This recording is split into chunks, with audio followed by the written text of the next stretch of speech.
साढ़े साथी के डर को दूर करने के बाद अब हम शादी के सबसे बड़े विलन से निपटते हैं। इसका नाम है मांगलिक दोष। समाज में यह डर फैला है कि मांगलिक की शादी नॉन मांगलिक से हुई तो जीवन साथी मर जाएगा। आज हम इस मिथक को तोड़ेंगे। एडवांस एस्ट्रोलॉजी में हम जानते हैं कि मांगलिक होना कोई शाप नहीं बल्कि एक्स्ट्रा एनर्जी होता है। हमारे इस वीडियो का नाम मांगलिक दोष का सर्च, ऊर्जा का खेल।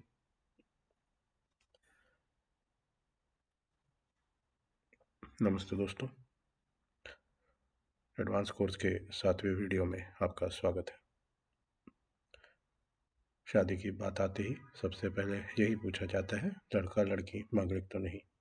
लोग सोचते हैं मांगलिक मतलब बर्बादी, लेकिन सच यह है कि लगभग 40 से 50% आबादी मांगलिक है। अगर यह इतना बुरा होता तो आधी दुनिया की शादी टूट चुकी होती। 1, 2, 3, 4, 5 अगर आप देखेंगे तो 40% लोगों को हमने कुंडली में वैसे भी मांगलिक कर दिया है। हम इसका वैज्ञानिक सच जानते हैं। जब मंगल कुंडली के इन 5 घरों में किसी एक में बैठ जाए, लग्नेश फर्स्ट हाउस, स्वभाव में गुस्सा रहता है। चौथा घर की सुख शांति। 7वां घर जीवन साथी या शादी। 8वां घर ससुराल और आयु। 12वां घर श्रेया सुख। अगर मंगल यहाँ है तो आप मांगलिक हैं। कुछ लोग चंद्र कुंडली से भी देखते हैं, पर लगन मुख्य है। चंद्र कुंडली से देखना ज़्यादा अच्छा है। तो मांगलिक स्थिति देखने के लिए आप लग्न और चंद्र कुंडली दोनों को देखेंगे। डरने की बात क्या है? मंगल क्या है? आग, सेनापति, ऊर्जा, जिद और गुस्सा। शादी को क्या चाहिए? प्रेम, समझौता और शांति। जब सेनापति मंगल शादी के 7वें घर में हो, ये या सुख के घर में 4th में बैठ जाता है।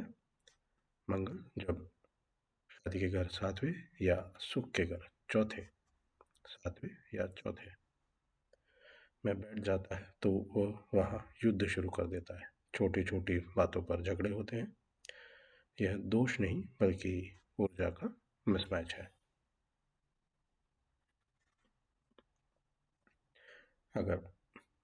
अगर आप मांगलिक हैं तो डरे नहीं, ये नियम चेक करें। ज़रूरी बात यह है 90% मामलों में यह दोष भंग हो जाता है या कैंसिल हो जाता है। अगर मंगल अपनी खुद की राशि मेष, वृश्चिक या उच्च राशि में हो तो दोष को भंग बोला जाता है। अगर मंगल पर गुरु की शुभ दृष्टि पड़ रही हो तो भी मंगल को मांगलिक दोष को भंग माना जाता है। कई लोगों की मान्यता यह है कि 28 साल के उम्र के बाद मंगल शांत होता है। इसे थोड़ा सा ध्यान दीजिए।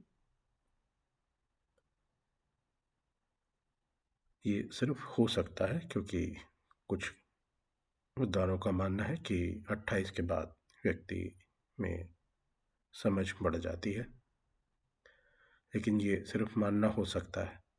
आपने कई बार देखा होगा कि कई व्यक्तियों में 28 के बाद भी एनर्जी ज़्यादा रहती है, खासकर उनमें जिनमें मंगल स्वराशि में हो। ये एक मान्यता है और ये डिबेटेबल है।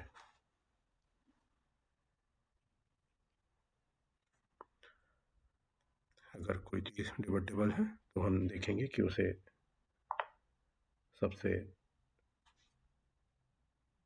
मोस्ट प्रोबेबल अच्छाई चीज़ पे कैसे लाया जा सकता है। समाधान, लोहा ही लोहे को काटता है। तो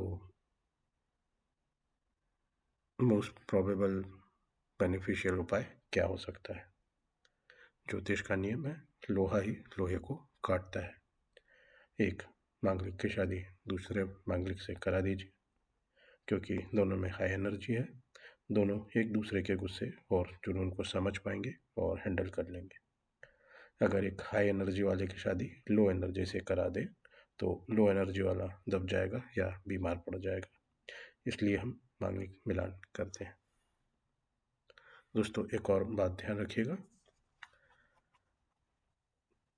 गंधर्व विवाह, जिन्हें आज के ज़माने में लव मैरिजेस बोला जाता है, वहाँ पे कुंडली मिलान निषेध है।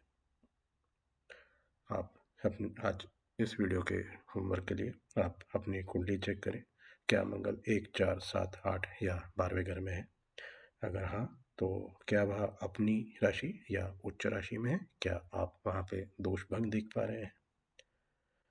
कमेंट में बताइए और इस डर को दिमाग से निकाल दीजिए।